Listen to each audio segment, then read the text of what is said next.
to Meach'S Musings. Happy Monday, everybody. It is Monday, March 30th, 2020. Good afternoon. Thank you all for tuning in today. Yes, I am wearing the official shirt. There it is, baby. Oh, yes. MEACHAMANIA is running wild officially now on the JEFF MEACHAM Network here on YouTube. And, of course, if you're listening on Anchor, you're like, I don't see anything. What are you talking about? Well, check it out on YouTube, folks. There you go. Simple as that. I did not post last week's Talk Wrestling on Anchor. That's my bad.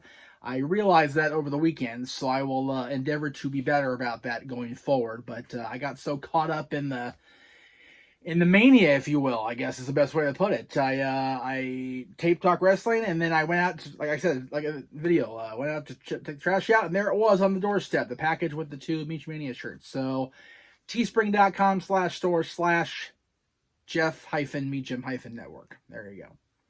I'm also wearing the No DQ hat. No, this is not a shill for No DQ, but you can find No DQ merchandise at nodq.com/merch. And I highly recommend you stick with NoDQ.com this week. It is an important week. It is, by and large, the craziest WrestleMania, the most unique WrestleMania of all time. And we'll be covering it this Sunday and Saturday, apparently. Saturday and Sunday both. Live on NoDQ.com's Twitter. Probably on my Twitter as well. I'll probably be following along because I'm not going to have anybody over here for a party like I usually do. Thanks to a certain global pandemic, if you will. But today is it's one of those episodes where it's story time with Jeff. And no, I'm not gonna do the Mean Gene voice for story time because I don't do a Mean Gene voice. I interview Mean Gene for a Mean Gene voice. That's what I do. But it was actually 12 years ago, right around this time of day, as you're watching this on the East Coast, about 3 o'clock, that I was walking along with my father into the Citrus Bowl in Orlando for WrestleMania 24. It had been a crazy, unforgettable previous 3 days in Orlando. We did, Walt Disney World was the backdrop of the trip, if you will. The focus of the trip was WrestleMania and the Hall of Fame. And the reason for that is because of the Hall of Fame induction and what did turn out to be the last match of a certain greatest of all time. We'll get to that momentarily. But it was really, really an interesting point in my life. Not unlike my life now, except now is a little more, I guess, complicated because my son's older and there's more pushing down on my head than there was 12 years ago when I lost my job and had my then pregnant but not girlfriend baby mama. I hate the baby mama. It's a stupid term, but anyway, that's what she was. Move in with us. So it was a very interesting point in my life, and my dad, I guess, took pity on my ass and said, you know what, we're going to Disney World. Okay, sure. I'm not going to say no to a free trip to Walt Disney World. So that was 12 years ago that WrestleMania 24 took place, and the Hall of Fame, my second Hall of Fame induction, of course, the first one. I got to see the Hulkster and Piper and Jimmy Hart and Paul Orndorff, the Iron Sheik, Nikolai Volkov. I think I said Jimmy Hart already. Let's see, Piper, Hogan, or Bob Orton. Can't forget Cowboy Bob Orton. So this is going to be a cool moment to see the Hall of Fame induction again, the ceremony again. And unfortunately, this was the first year they transitioned from a little theater type setting, kind of like a movie theater or a stage theater, to a big grand arena. In this case, the now demolished Amway Arena in nearby Orlando. But it was a good class. A very good class for the Hall of Fame. You had Mae Young, you had Eddie Graham, you had Gordon Solie, who people sleep on Gordon Solie being the greatest announcer of all time because Jim Ross is alive and still doing his thing. But growing up in the 70s and 80s, especially if you were a fan of Championship Wrestling from Florida or Jim Crockett Promotions, there was no greater announcer than Gordon Solie. And JR inducted him. It was a very, very cool moment for me as a fan. I did not get to see Gordon in his prime. I got to see Gordon um, later in his WCW years prior to his retirement and subsequent passing. But he was an amazing announcer, a great broadcaster. He called the first Starrcade along with Bob Caudle. Great show. A great call, I should say. The show itself was what it was. The Starrcade was different, but I thoroughly enjoyed the call by Sully and Caudle. Great call there. Sully, of course, was Jim Ross's inspiration. So if you're the inspiration for who many feel is the greatest of all time, you must be the greatest of all time yourself. So Gordon was amazing. The Briscoe brothers, again, people, tend to think of Jerry Briscoe only as one of the Stooges along with Pat Patterson, but great former wrestler in his own right. And of course, Jack Briscoe, former 2-time world champion, the first person to win the 10 pounds of gold in the ring. Harley Race, of course, was awarded the 10 pounds of gold as NWA champion as he entered the ring that night in Houston against Jack Briscoe. But Jack was the first to win it. And so Jack's forever got a place right here. I should have worn the 10 pounds of gold. I don't want to mess up my shirt. And of course, High Chief Peter Maivia and Rocky Johnson, inducted by The Rock. Let's not sleep on The Rock, shall we? I know, I've really harped on this a lot the last 12 years. And it still bears repeating that had Dwayne not rambled on and on and on and on, we would have been out of there an hour earlier. But what are you going to do? It's The Rock, and The Rock is The Rock, right? And he's a great orator. There's no question about it. And I mean, when you're inducting your family, I guess you get caught up in the moment. But unfortunately, it became more about his interaction with John Cena and Stone Cold Steve Austin and Stephanie and Jericho and everybody else he was interacting with, and less about the High Chief and the Soul Man until the very, very end of the speeches. So, and of course, the Nature Boy Ric Flair. Again, I said when I unveiled the shirts that Hulk Hogan's the greatest of all time for me. But even this Hulkamaniac through and through can definitely see that Ric Flair is... There's, of course, debate. Him and Shawn Michaels is the debate. But we'll get to that in a minute. But Ric Flair is probably the most influential primary WWE wrestler of all time. He retired in WWE, of course, and he made his name in WWE after 2002. But, for all intents and purposes, Flair was WCW. Flair was the NWA and Jim Crockett Promotions. So had I grown up in the South or, in a NWA territory, I'd probably be, no question about it, Ric Flair's greatest of all time. So, there you go. All right, WrestleMania. Again, I'm at WrestleMania, and I know that back home, my son's mother-to-be and my family are not watching because they didn't care about wrestling. She did to a certain extent, only because of me, but my mother and my brother were like, meh, whatever. But Dad and I were firmly there. We got to see a great card. In my opinion, it was a great card. There were some low points. There were some high points. But the stuff we went for, I feel, delivered. And we'll get to that momentarily. They had a dark match. There was a dark match that aired on the... that was included on the WrestleMania DVD. I think it may be on the network, but I don't know for sure. It was basically a battle royal to determine who would face ECW champion Chavo Guerrero. So for the first time, the ECW championship would be defended at WrestleMania, which was super cool because you remember the previous year, the ECW champion was Bobby Lashley, and of course he was involved in the Battle of the Billionaires with Mr. McMahon, represented by Umaga, versus Bobby Lashley, who represented he who shall not be named on my podcast. The man who sits in the big chair in the Oval Office, put it that way. Currently, anyway. So Kane, of course, wins that battle royal, goes on later to face Chavo, and we'll get there momentarily. The show opened a little bit. I don't know about opening it with Finlay versus JBL. Not a fan of opening with a Belfast brawl. People were happy to see Hornswoggle, happy to see Finlay, and they were glad to boo John, no question about it. But I feel the match was just kind of meh. It was hard hitting. Of course, if you're gonna get Bradshaw and Finlay in a fight, you're gonna get a fight. But just not the best way to open a WrestleMania.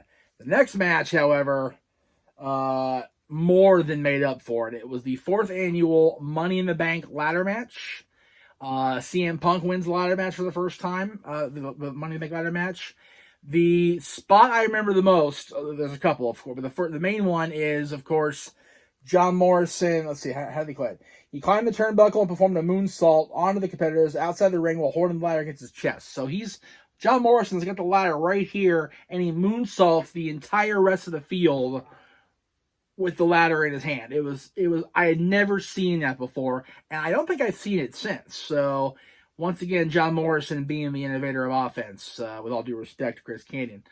And the return of Matt Hardy to cost MVP the match led to a U.S. title match the following month at Backlash.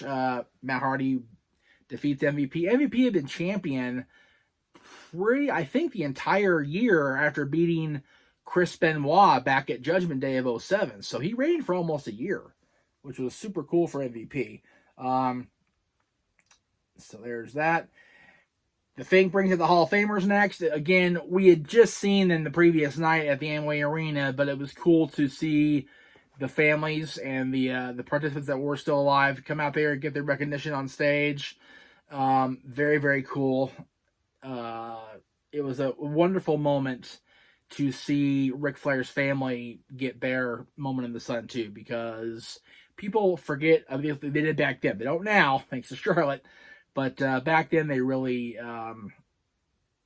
didn't focus much on Flair's family until that night. So it was cool to see Nate. It was cool to see Megan and David and Ashley and Reed get their moment in the spotlight. It was very cool.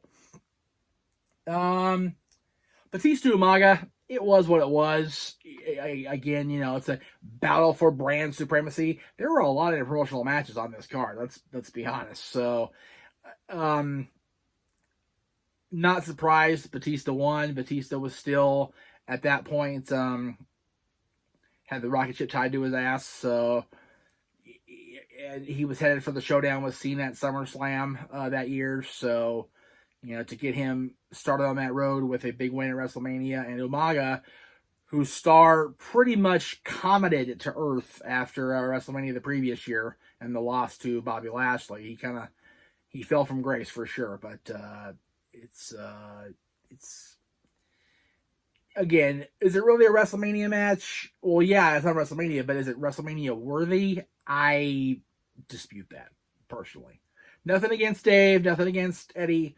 Just not my choice for WrestleMania. How about that?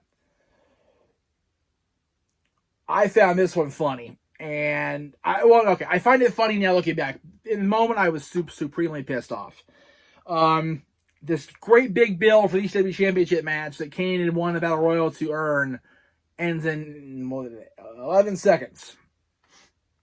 The ECW Championship gets a big showcasing. The first time ever the ECW Championship is going to be defended at WrestleMania. And the match is 11 seconds long, and Kane has to attack Chavo from behind. If you listened really quietly in that moment in Orlando, somewhere in New York, in his then exile from WWE, you could almost hear Paul Heyman crying.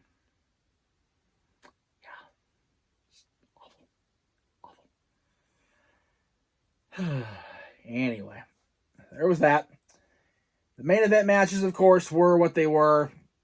I will get to the Flair Michaels match last because I feel that it deserves the most coverage. So I will do that momentarily. the Playboy match, I thought it was so funny only because the lights went out during the match. So we got the match with the women that were all scantily clad ended up being in the dark, so they couldn't see anything. Okay. But the actual Playboy representatives lose.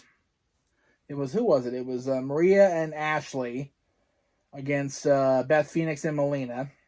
Santino, of course, walks out with Beth Phoenix and Melina. Snoop Dogg's the master of ceremonies, and they have a typical for then women's tag team match. The heels win. Santino helps. Snoop Dogg takes him out after. He kisses Maria after. So Snoop Dogg does, and all is white with the world. And Snoop Dogg walks away with the girls, as only a pimp can do, right, Snoop? There you go. Randy Orton defending the championship successfully against Triple H and John Cena. I actually like this match. I thought it was really cool. A cool match. I like that they worked John Cena back into the situation after Orton intentionally got himself disqualified at, I believe it was No Way Out that year, when Cena cashed in his Rumble earned contract against the champion. And, you know, his entrance was really cool, too. He had a drumline entrance, which was unique, very much a John Cena entrance. You know, John always got the big entrance at WrestleMania, and there was no exception here. Very, very cool.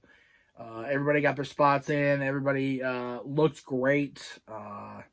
Hunter was a month away from regaining the championship again and going on to Survivor Series before he lost it. So, you know, Orton had been champion since No Mercy, when he had the big night at No Mercy, when he was awarded, lost, and regained the championship in the span of 3 hours.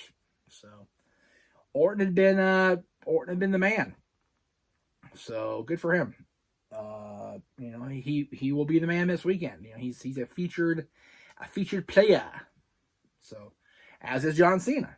So, interesting to see where they're going to go this weekend with Orton and Edge, and then Cena and The Fiend. I'm curious. Well, of course, tomorrow on the No DQ review, we'll have a live at 7 Eastern. Don't forget. So, a little few hours from now, tomorrow, I should say, we will be going live on YouTube to discuss WrestleMania 36. There you go. The Money Mayweather Big Show match. It was the first of 2 times I actually I didn't pay, but I was involved in paying for a Mayweather headlined event. The other time, of course, when he faced Conor McGregor a couple years ago. And I was rooting for Mayweather against Conor. Not here. I hoped the Big Show would take him out, but, you know, Mayweather can't lose. He has not lost, so, you know, at least at that point he hadn't lost. I don't know if he's lost since. I don't think he has. I don't know. But it took chair shots and brass knuckles from the best fighter in the world to knock out the largest athlete in the world. So that shows you how double tough the Big Show was. And Floyd and his handlers definitely got more than their money's worth. Main event was Undertaker and Edge for the World Championship. My dad came to see this more than anything. It's the first time he'd seen Undertaker live in a very long time. Pretty sure it was the first time he'd seen the Dead Man with the big entrance and everything. I think, I don't know. I have to look this up. And I don't have it on me right in front of me, but I'm pretty sure that he was at the house show we went to in June of 91 and faced the Ultimate Warrior in a body bag match. So we had seen the Dead Man before, but not with the big, you know, the pyro and the lights and the big gong and the entrance and the smoke and all that. It was very cool. And of course, he extends his streak to 16-0, then wins the World Championship back. It had been stolen from him the previous May from Edge with Money in the Bank cash-ins. So, full circle for the moment. Of course, we see later that Edge would find a way to get it back. And it was a very, very cool WrestleMania. But of course, the main reason everybody was there, I feel, was The match ended up being match of the year that year by The Observer, I believe, and by Pro Wrestling Illustrated. Shawn Michaels, in his attempt to end the career, he didn't want to, but he was designated to be the one to end Ric Flair's legendary 35-year career, and of course he did. I was very, very happy with the way this match turned out. It was probably the best Ric Flair match I've seen first run. As it happened. I mean, whether it be on TV or live in person, it was the best Flair match I'd seen ever. One of Shawn Michaels' best ever. And the moments that we didn't see from way back where we were up in the cheap seats, but got to see on replay, the I'm Sorry I Love You, to this day, gets me right here. And I'm getting emotional now thinking about it. Dad looked at me like I was crazy, that I was crying over the retirement, or I thought, of Ric Flair. And considering how much I'd been a Hulkamaniac more than a Stone Cold Mark rather than a Ric Flair fan. But Ric Flair is special. Ric Flair is a special person for all of us in wrestling. And the fact that we believed he was not going to wrestle anymore was very, very hard for us to accept, even at the age he was then. Now, of course, he came back a year and a half later, almost 2 years later, on the Hulkamania tour, and then for TNA briefly. But I've allowed myself to take that portion of his career out of my mental equation. It's like, you know what? He retired. His last match. The last match that counted was the one I saw. And I said it in the moment. I think it was on Talk Wrestling. I said this out in the backyard. Out of 7 billion people on this planet, I was one of 74,000 and something people that got to pay it for a ticket to see Ric Flair's last professional wrestling match. And I will take those odds any day of the week. I think that's super cool. What we didn't know, however, as Dad and I were winding our way down the Citrus Bowl exit ramp, walking, not driving, we're still not at the car yet, okay, was that there was a pyrotechnics glitch. Let me see if I can see this. After the show, WWE was criticized for a malfunction in the pyrotechnics during the Undertaker's victory celebration. During that celebration, a hot cable for pyro was sent flying into audience members in the upper seating bowl of the stadium, leaving 45 people injured, with some people hospitalized. The accident was apparently due to a cable which fireworks were traveling across snapping, thus resulting in the fireworks exploding across the top row of the upper bowl. Crazy that we had no idea, because we were on the opposite side of the stage, of the stadium from the stage. So we didn't know about it. I can't remember if it was that night when we got back to the hotel or the next morning. But at some point, my mom called and was flipping out, making sure we were okay. And we're like, why? And she goes, turn on the news. And we turn on the news, and there it was. Big old explosion. Big old pyrotechnics snafu. We're like, holy shit. So we got out of there when we could. Thank God. That was awesome. It was great to miss that, because that would have been scary. We did one more full day at Disney World. I think we went to the Magic Kingdom on Monday. We did not go to Raw, which I regret to this day. And it wasn't out of just anger at my dad or whatever. We just didn't go. We didn't have the tickets, so we didn't go. And they do the big Ric Flair send off. They do the big thing that was on Raw, and after the Raw showing off the air, which thank God the network has recorded full for posterity, because I get to watch that now. But I probably would have been a blubbering idiot seeing the Horsemen come out and everybody come out to say goodbye to Ric Flair. I probably would have been more of a mess than I was at WrestleMania. So maybe looking back, the best thing was for me to not be there. Dad and I landed Tuesday. And we took off from Orlando Tuesday afternoon, landed Tuesday night. And the next morning, my son's mother and I, my son is still in utero, of course, we go to what we think is going to be her final checkup. And sure enough, she's already in the early stages of labor. So we ended up going straight to a waiting area for her water to finally break and be ready for the cesarean section that would deliver Dylan into the world. That was Friday morning. April 4th, 2008. So today's March 30th. So you do the math, folks. 6 days. 6 days between WrestleMania, my last live WrestleMania experience, and my son being born. And it's 12 years now. That's crazy. He's turning 12 this Saturday, day one of WrestleMania. So his birthday will forever be intertwined with my WrestleMania memories. So there you go. Crazy, crazy, crazy. There it was. Meach'S Musings. Long show. Damn, 27 minutes. Holy shit. Let me do a quick plugs and get it out of the way.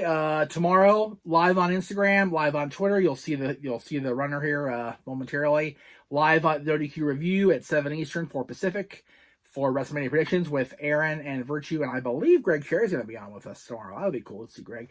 And speaking of Greg, this week on Wrestling Rewind, I'll be sporting the other Hulkamania, Meachamania shirt, but not for a Hulk Hogan match. No.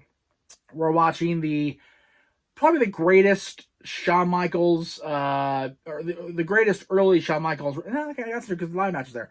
One of the greatest Shawn Michaels WrestleMania memories of all time. Certainly one of Bret Hart's greatest WrestleMania matches of all time. The Iron Man match from WrestleMania 12 in Anaheim that I was supposed to be at, didn't get to go. Thursday, tentatively, and it's on the runner here, but Thursday tentatively we're gonna have a Hall of Fame discussion and whether it's relevant in 2020 or whether they're just going through the motions, even with it not happening this week like it's supposed to. And Friday, we'll be talking wrestling. My final thoughts going into WrestleMania this weekend. So that's across the JEFF MEACHAM Network. Buy a shirt. Support my friends. Support my supporters. Support everybody.